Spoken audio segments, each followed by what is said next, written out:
Bonjour Aurore, bonjour Milena et bonjour à tous les internautes qui nous écoutent, dont certains ont suivi ma propre session. D'ailleurs, j'en profite pour les remercier de ces petits mots sympas sur les commentaires YouTube. C'est toujours très agréable. Merci beaucoup. Comme promis, je vais vous dévoiler le compte-rendu de l'après-hypnose et vous allez voir que bien des choses ont avancé et que cela a été bénéfique sur plus d'un point. Il y a de gros changements évidents me concernant. Naturellement, il y a une évolution qui continue à faire son chemin avec le temps, car il faut du temps au temps, c'est primordial. On ne peut pas tout effacer et repartir ainsi à zéro comme ça, tout neuf. En tout cas, en ce qui me concerne, surtout avec mon histoire, parce que c'est très particulier et vous allez vous en rendre compte. Il y a des paramètres qu'on ne peut pas percevoir d'une personne à une autre, mais c'est tout à fait normal. Donc c'est une phase de transition et de changement qui me sont nécessaires. Et je vais prendre le temps de vous expliquer pourquoi, plus en détail, en allant assez loin dans les explications. Je pense aussi que cela va aider dans leurs expériences Aurore et Milena à comprendre des choses très subtiles à travers ce témoignage. Donc je le fais aussi pour ça et parce qu'elle le mérite bien. D'ailleurs, je vous encourage aussi à le faire si vous passez des sessions. Cela vous permettra en plus de vous situer dans votre avancée. Parlons à présent de l'approche de la session, de savoir comment je l'ai vécu. Tout d'abord, comme je l'ai souligné dans les commentaires de YouTube, il y a une grande différence entre voir des vidéos d'hypnose régressive et y participer. Alors, selon certaines personnes, naturellement, cela se vit différemment de l'intérieur. En ce qui me concerne, avant, pendant et après la session, j'étais ailleurs. Je bouillonnais au fond de moi. J'avais du mal à tenir sur mon fauteuil d'ailleurs. Cela s'est vu avec la grosse bébête Zox qui ne supportait pas que sa chose lui échappe, c'est-à-dire moi. Je fais un peu d'humour, mais il en faut. Ce n'était pas le cas sur le moment, je vous rassure. Plus sérieusement, je me sentais pas vraiment dans mon état normal. Le stress était amplifié. J'avais aussi cette appréhension de savoir les révélations de cette session. Logiquement, j'étais perturbé, j'avais du mal à trouver les mots et à m'exprimer. Tout se chamboulait et tout se mélangeait dans ma tête. Puis j'avais aussi peur d'avoir oublié de citer des éléments essentiels. Donc du coup, je n'ai pas vécu la session avec le recul nécessaire. En fait, ce n'est pas simple. Enfin, pour moi, c'était compliqué. Et je ne parle même pas des révélations surprenantes dont vous ne vous attendez pas du tout.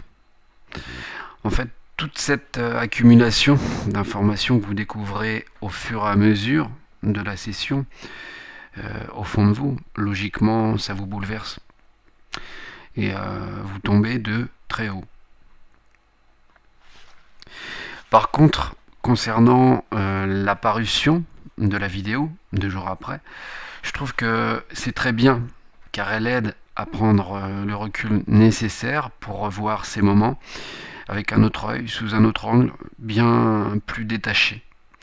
Car vous avez eu le temps de cogiter et d'avoir fait le point avec un esprit plus clair. Puis à cela vient s'ajouter ensuite l'acceptation de sa propre histoire. Ce qui n'est jamais simple parfois, il faut du temps et là encore chaque être réagit différemment. Me concernant, j'ai senti les effets de l'hypnose immédiatement après la séance, c'est-à-dire le soir même. J'ai senti une grande légèreté et un allègement évident, dont je vais citer les points maintenant de manière plus précise, en rentrant davantage dans les détails. Alors, concernant la façon de penser, déjà, une fois la fameuse casquette de baseball enlevée, ce qui va faire rire Milena. Cela a été un soulagement immédiat. Un bien-être, mais alors, donc je n'étais pas habitué, je le savoure tous les jours. Aujourd'hui, ce qui se passe, c'est que je suis libre dans mes pensées et je ne m'encombre plus de réfléchir à ce que je dis. Je dis et je fais les choses comme je les pense. Avant, ce n'était pas le cas. Constamment venait se greffer une culpabilité. C'était très lourd à supporter car il n'y avait jamais de répit ni de satisfaction. En fait, j'étais esclave de mes pensées avec le système que ces entités avaient mis en place. Et comme cela durait depuis apparemment des milliers d'années, c'était une lourdeur continuelle, sans voir le bout du tunnel. Par contre, ces entités avaient cette capacité à me faire douter de moi-même, même quand j'avais raison. Ce qui faisait que même en étant dans mon bon droit, je n'étais pas crédible auprès des autres, qui régulièrement en profitaient malhonnêtement. Et ça, c'était terrible parce que ça me retombait toujours dessus. Et je n'étais jamais écouté ni entendu. Ils appuyaient constamment sur la frustration. Et même si je relevais la tête, c'était peine perdue pour moi. Tous les efforts consentis étaient rendus à néant à chaque fois. L'autre particularité de cette barre au niveau du cerveau, qui me rendait très lourd, c'est que dans tout ce que j'entreprenais, je n'arrivais jamais à aller à l'essentiel. Il y avait une saturation totale qui faisait que les possibilités étaient restreintes et très limitées. J'arrivais à trouver une tonne d'informations, même plus que ce qu'il me fallait dans les travaux que j'entreprenais, mais à l'image d'un puzzle, je n'arrivais pas à les rassembler correctement pour arriver justement à l'essentiel, c'est-à-dire la conclusion finale. Ce que je notais aussi, c'est que l'on me détournait du sujet principal que je voulais étudier. Du coup, les recherches n'avaient plus de fin. Cela s'étendait sans cesse et je perdais le fil de départ. En fait, j'étais complètement embrouillé constamment. Et c'était comme cela tout le temps. Donc ça expliquait que je devais fournir 3 voire 4 fois plus d'efforts que les autres à chaque fois. Pour la feuille de route que je vous avais envoyée, j'avais mis un bon mois et demi pour à peu près être vraiment satisfait. Et encore, c'était pas vraiment le cas. Donc j'avais encore des doutes d'avoir oublié quelque chose. C'est pour vous dire à quel point le doute était présent chez moi. Comme quoi ils avaient une grande influence sur mon comportement. Je devais lutter sans cesse et j'étais épuisé. Je ne parle même pas de toutes les frustrations que j'ai dû encaisser parfois, parce que je n'avais pratiquement jamais rien au bout comme résultat. Et sans cesse, c'était des remises en question qui me fatiguaient toujours plus et qui m'amenaient à penser pourquoi le faire, puisque je vais être encore déçu, tout simplement. La conclusion que l'on peut tirer, c'est que automatiquement, ces indécisions volontairement provoquées se répercutaient logiquement sur la communication et donc la gorge et son chakra qui étaient sévèrement touchés. Cela avait pour but, je pense, de m'isoler davantage. Heureusement, tout a une fin. Merci les filles. Désormais, chaque matin, c'est une joie énorme de penser librement au réveil. Ça n'a pas de prix d'être soi-même et ça, franchement, je vous suis très reconnaissant pour cela. Parce que chaque matin, en fait, j'y pense, donc j'ai une petite pensée pour vous. Et de savoir que je peux penser librement, ça n'a pas de prix. Merci. Ce que l'on peut dire de ces entités aussi, c'est qu'ils avaient l'art et la manière du rejet, qui était systématique. D'ailleurs, le son et la tonalité de ma voix ne sont plus les mêmes. Aujourd'hui, je ne ressens plus cette modulation qui me gênait, qui m'interpellait sans cesse, comme si cela n'était pas toujours ma voix, et surtout les intentions étaient faussées. Parfois, lors de discussions, une chose me gênait énormément, c'était celle de vouloir dire les choses avec une belle intention et de me retrouver à les dire avec un ton sévère qui changeait du tout au tout. Déjà, je ne me sentais pas moi-même, je n'arrivais pas à me reconnaître, et donc je savais qu'il y avait un souci, mais je n'arrivais pas à comprendre ce qu'il m'arrivait réellement et d'où venait réellement ce problème. Maintenant, je vais vous expliquer mon évolution depuis la séance d'hypnose régressive. Beaucoup de choses se sont passées et tout est en train de se mettre en place petit à petit, mais surtout solidement. Tout d'abord, après la session, j'ai été pris d'une bonne fatigue, mais une fatigue réparatrice et bénéfique qui reflétait un lâcher-prise. Le corps et l'esprit en avaient vraiment besoin après toutes ces épreuves. Et donc j'ai retrouvé un sommeil récupérateur très vite et surtout j'ai vécu une certaine euphorie durant une bonne semaine. Les sensations, les émotions se sont chamboulées. C'était une sorte d'extase, une libération totale très agréable. On ne réfléchit pas du tout, on est heureux. D'ailleurs, 3 jours après, mon taux vibratoire était évalué sur la couleur ultraviolette du spectre de Mélisal qui représente la médiumnité pour ensuite à nouveau changer et passer sur la couleur blanche jusqu'à la semaine dernière qui indique un lieu vibratoire de guérison, plus exactement en ce qui me concerne un corps sain. Donc c'est parlant. Et là, depuis la semaine dernière, je suis passé sur la couleur noire, qui est une étape supérieure dans mon évolution spirituelle. Et donc, la conscience est en train de changer. Et surprise, j'ai eu la chance d'avoir un contact avec les miens très vite. Et je vais vous expliquer par la suite un petit peu pourquoi, car il y a 2 messages à transmettre.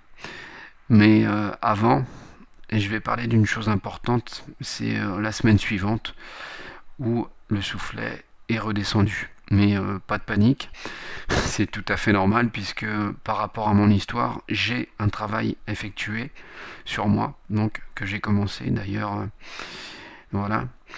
Et en fait, je ne fonctionne pas comme la plupart. Ceci explique cela. Donc, comme je vous le racontais à l'instant, je suis passé par cette période euphorique, mais une semaine plus tard, voire 10 jours après, j'ai eu une sorte de remise en question totale sur moi-même.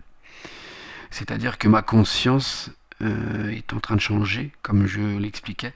Je m'en rends compte, le soufflet est redescendu. Cela n'a pas été facile, mais c'est une étape nécessaire à passer. Un mal pour un bien. Quand la réalité vous rattrape avec une vérité qui dépasse le quart de ce que vous pouviez imaginer, naturellement c'est un choc au fond de vous. Surtout de se rendre compte qu'on ne connaissait rien sur soi, ou si peu. Ainsi, il faut du temps pour accepter cela. On se sent dépassé, aussi un peu honteux d'avoir été ignorant si longtemps, enfin ce qui me concerne personnellement. Et logiquement, on se pose la question, on se pose beaucoup de questions sur les croyances et toutes les choses qu'on nous a inculquées depuis notre naissance. Aujourd'hui, je le vis comme une remise en question totale de ma personne, car j'ai compris que les forces négatives ont le don de prendre toutes les formes et aussi celle d'évoluer dans toutes les dimensions. Donc cela est trompeur. Je ne compte désormais plus que sur moi-même même si les forces du bien sont présentes et que je crois fortement aux forces de lumière, en fait je ne demande plus rien. C'est la meilleure façon pour moi d'évoluer sans rien devoir, et surtout celle de ne pas tomber sous la coupe d'entités qui n'attendent qu'une chose, celle de l'opportunité pour vous happer et se nourrir de votre souffrance. Donc vous êtes en quelque sorte leur garde-manger. Et ça pour moi c'est terminé, je n'en veux plus. D'ailleurs, la meilleure réponse que j'ai eue est celle du corps et de l'esprit qui sont liés. Et donc le corps a réagi lui aussi à sa façon après la séance. Donc j'ai été bloqué à nouveau du dos, ce qui m'a permis de faire une série de radios par précaution et par sécurité. Alors je vous rassure, rien de grave du tout. Et justement une chose assez étonnante s'est produite. Il s'agit du diagnostic du médecin qui m'indiquait une malformation très rare qu'il n'avait jamais vue en bas de ma colonne vertébrale.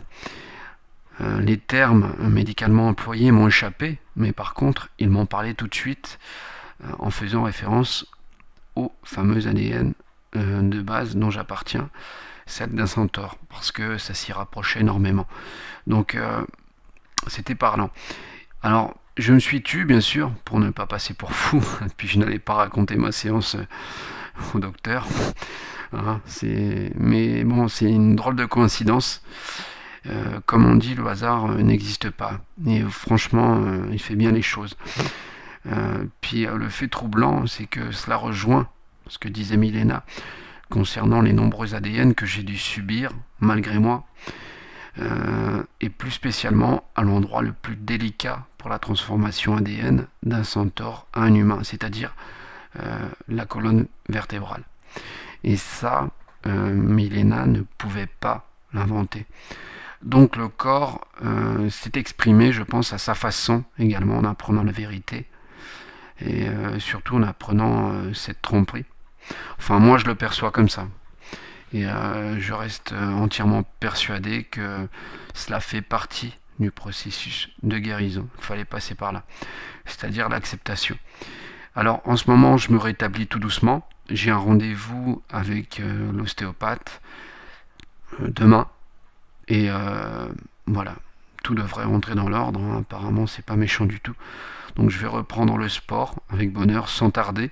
Et ça, c'est un pur bonheur. En parlant de sport, je vais vous en toucher deux mots après, puisque là aussi il y a du changement.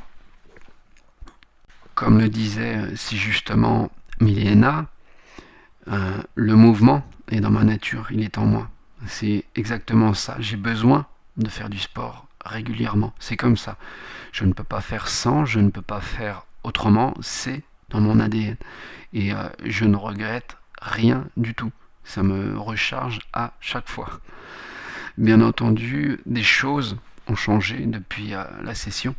Avant, je faisais du sport à outrance pour combattre cette force négative en moi. Je ne savais pas la définir, mais c'était une façon de dire non, je ne lâcherai pas. Le sport m'a forgé le mental dans des périodes dures, je m'y suis accroché, mais je me suis rendu compte qu'après la séance, ma façon de penser a totalement évolué. Aujourd'hui, je fais du sport pour le plaisir, avec l'esprit libre. Je peux remettre à demain si j'ai un contretemps, ou par exemple si le temps ne le permet pas, ou carrément parce que je n'ai pas envie, je prends plus de plaisir, c'est une certitude. Avant, je fonctionnais comme à l'armée, exactement comme une machine, avec cette culpabilité qui m'amenait jusqu'à faire parfois 3 heures de sport par jour après une journée de travail physique de 9 heures. Et ça, ce n'était vraiment pas bon, car j'allais jusqu'à l'épuisement de moi-même. Et il était temps justement d'être arrivé à cette session. C'est ce qui explique, je pense, un petit peu le mal de dos et tout cet épuisement. Enfin, voilà quoi. D'ailleurs, au niveau de l'énergie, ils étaient vraiment servis. Mais c'était pour moi une façon, en fait, de me maintenir à flot, de ne pas craquer jusqu'à trouver la solution, c'est-à-dire celle de frapper à la bonne porte et de trouver l'aide dont j'avais besoin, c'est-à-dire la vôtre. D'ailleurs, je l'ai su assez rapidement. Dès le premier contact avec Aurore, je savais que je me dirigeais vers la libération. C'est quelque chose qui ne s'explique pas, tout coulait de source. Et j'ai compris très vite aussi qu'il craignait, Aurore, dès les premiers mails. Il y avait toujours une réaction derrière. Donc j'ai patienté 1 mois et demi avec cette fameuse date du 8 août qui, dans l'astrologie tibétaine, représentait un jour de chance très, très précis et très spécial pour moi. Donc c'est pour ça que j'avais choisi cette date. Et désormais, cette date représente pour moi date de naissance et surtout une vraie naissance que je fêterai chaque année à venir. Alors c'est drôle les choses parce que depuis quelques années, j'avais l'habitude de choisir la date du 8 août lors d'abonnements que l'on peut faire sur des sites internet, lors de renseignements, remplir, etc. Donc on ne donne jamais sa vraie date de naissance pour éviter tout ce qui est usurpation d'identité, ou enfin bref, toutes ces choses qui peuvent vous tromper. Et en fait, voilà, je le faisais par sécurité. Et donc, inconsciemment, cette date avait un sens dont je découvre le sens aujourd'hui. Comme quoi le hasard fait vraiment bien les choses et que quelque part inconsciemment on a toujours des réponses, parfois plusieurs années à l'avance, mais on passe à côté, on les ignore, puis après on s'en rend compte avec le temps quand les choses se boutiquent vraiment bien.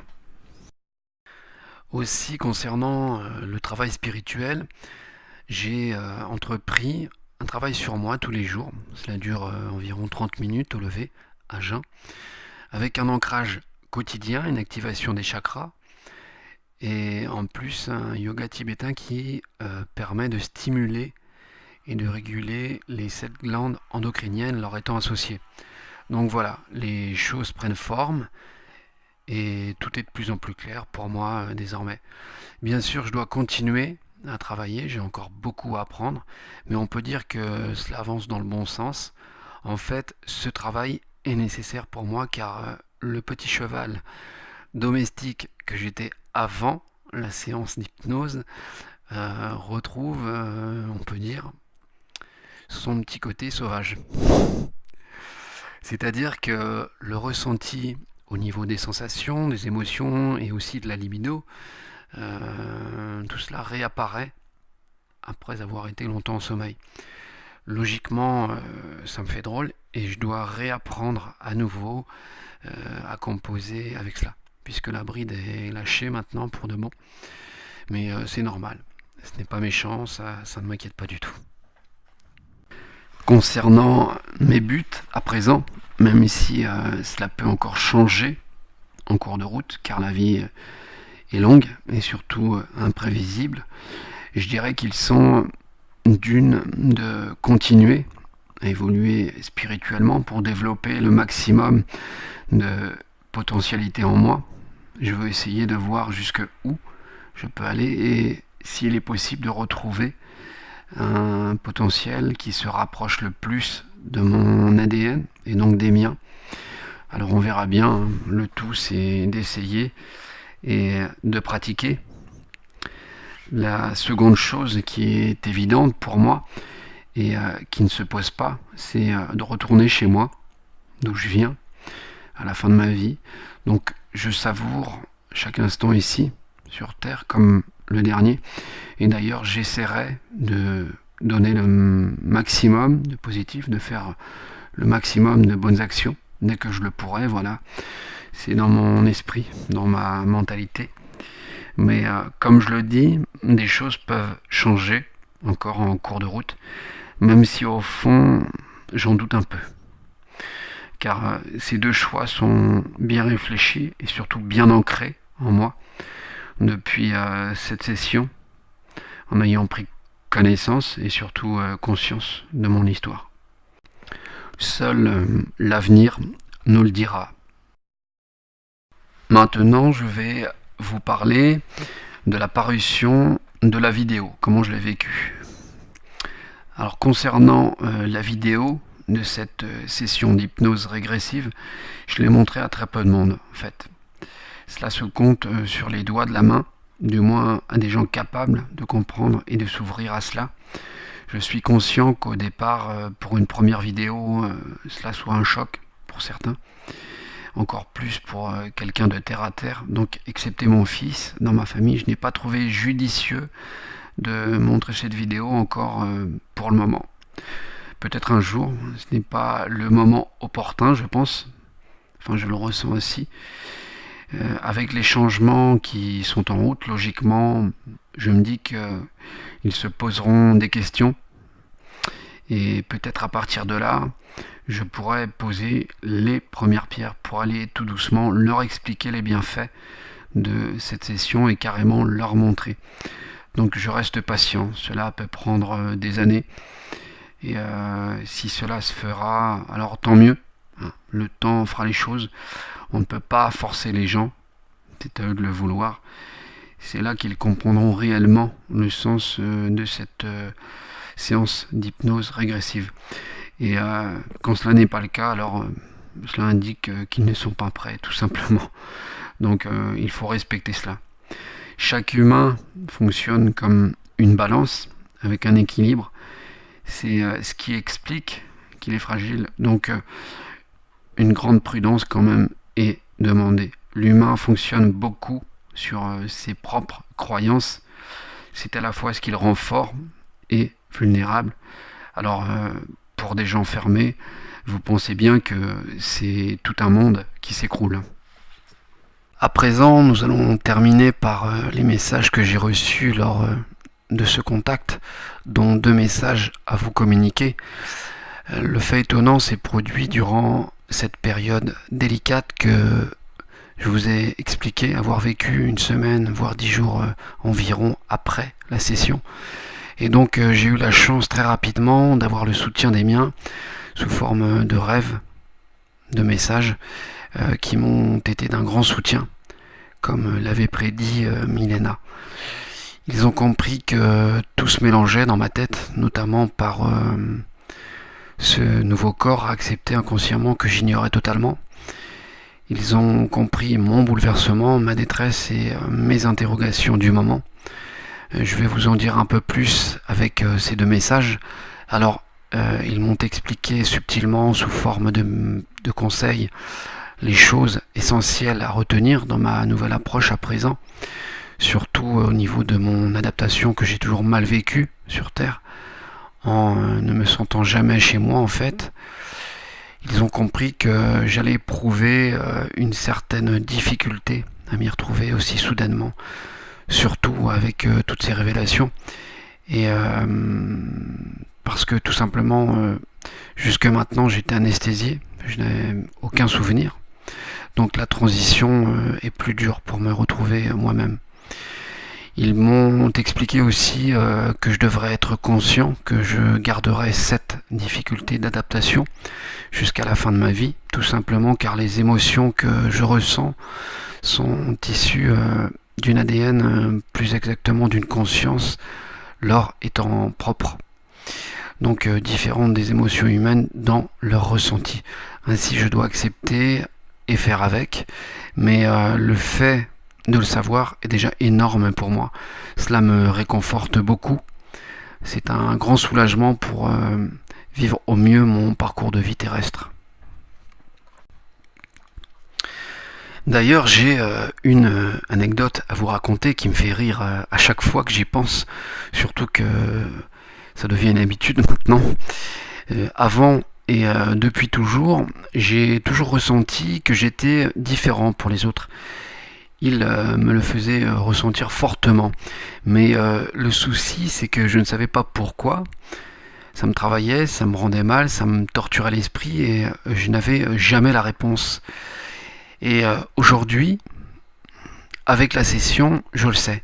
Et justement, quand je me retrouve dans ce cas de situation à présent, que ce soit dans un magasin, en ville, ou dans une réunion ou autre, avec des gens qui justement essaient de me faire comprendre que je suis différent, eh bien j'en ris.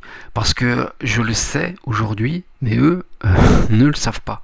Ne savent pas pourquoi. Et franchement, j'en rigole au fond de moi. Parce qu'ils sont loin d'imaginer le quart de mon histoire. Et donc, quelque part, les rôles sont inversés maintenant, et franchement, j'en joue. Je ne suis plus du tout mal à l'aise par rapport à cela, bien au contraire. Et ça, c'est encore un changement positif qui démontre que se connaître davantage et au plus profond de soi nous renforce. Et ça, c'est formidable. La roue tourne en fait. Quant au message à vous faire passer en tant qu'être humain, il est très particulier et étonnant. Alors, ils me disent que sur la planète bleue, la Terre, il existe plusieurs millions d'espèces animales, de plantes, de végétaux représentés par une faune et une flore qui foisonnent de partout, etc., etc., et j'en passe, ainsi que des humains de toute ethnie et de toute couleur. Je ne parle même pas des nombreux ADN dont l'homme est issu et dont il est inconscient, dont moi-même j'ai été forcé de porter plus de 60 fois. En fait, l'homme a tout devant ses yeux, une multitude de preuves, mais c'est fou, il reste quand même sourd et aveugle. Il se baigne dans une diversité très rare que d'autres planètes n'ont pas. En fait, c'est un grand laboratoire de diversité, pourtant, et malheureusement, il pense toujours qu'il est seul sur la Terre et dans l'univers. Et c'est justement là qu'il fait une grave erreur, car il risque probablement de tomber de très haut. Enfin, j'ai cette impression qu'ils perçoivent l'humain comme un enfant gâté qui n'est jamais satisfait et rassasié. Et justement, cela aide les forces négatives. Ils ne comprennent pas pourquoi non plus toutes ces guerres et ces destructions terribles, à croire que les humains ne retiennent pas la leçon. Ils me disent que le défaut de l'humain est qu'il agit parfois comme un prédateur pour lui-même. Il est souvent imprévisible, ce qui explique la lenteur au niveau de l'évolution spirituelle que tous les autres humains payent, même si effectivement les vibrations de la Terre s'accélèrent depuis quelques années. Ils me disent aussi que l'être humain est lent dans son évolution, car une majorité d'entre eux ignorent combien, avec des vibrations positives, toute leur existence pourrait changer radicalement. Alors j'ai également un message pour Aurore et Milena, celui de vous conseiller de faire un retour avec vos consultants, surtout après le remarquable travail que vous effectuez lors de chaque session, car j'imagine que ça ne doit pas être facile toujours non plus. Mais surtout, ils me disent que vous allez gagner en expérience avec les témoignages, et enfin que l'humain n'est que comme saint Thomas, il ne croit que ce qu'il voit. Cela forcera certains à se pencher sur la question et peut-être de s'éveiller, même si c'est une minorité. L'humain a besoin de faits sur la longueur. Il faut être patient car ces refus sont une réponse à sa faiblesse. Il déforme beaucoup de propos et donc il faut persister toujours et encore. Il n'y a jamais rien de gagné ni d'acquis avec lui. Au contraire, il se nourrit de contradictions pour une grande majorité. Et donc voilà, tant qu'il pensera ainsi, ce sera un problème. Voilà, je pense avoir tout dit. On arrive au terme de cette conclusion. D'ailleurs, je ne me suis jamais autant lâché. Aussi, je l'ai fait avec plaisir, en étant le plus honnête possible sur l'intégralité de ma session. Je suis conscient que c'est osé, bien que j'ai essayé de rester assez prudent dans mes mots, mais ce témoignage doit servir pour en amener d'autres. Enfin, je souhaite de tout cœur que cela puisse aider aussi certains dans l'attente, dans le besoin ou dans le doute à passer à l'action pour en savoir plus sur eux. Et puis certains ont besoin aussi de l'entendre. Chacun a une histoire différente, donc on apprend tout le temps, on évolue tout le temps. Souvenez-vous enfin que montrer l'exemple, c'est ce qu'il y a de plus vrai. Il n'y a que comme ça que l'être humain comprend. Et c'est à partir de là qu'il se fait réellement et vraiment une raison. Sur ces belles paroles, je vous souhaite à tous le meilleur. Et encore merci Aurore et Milena.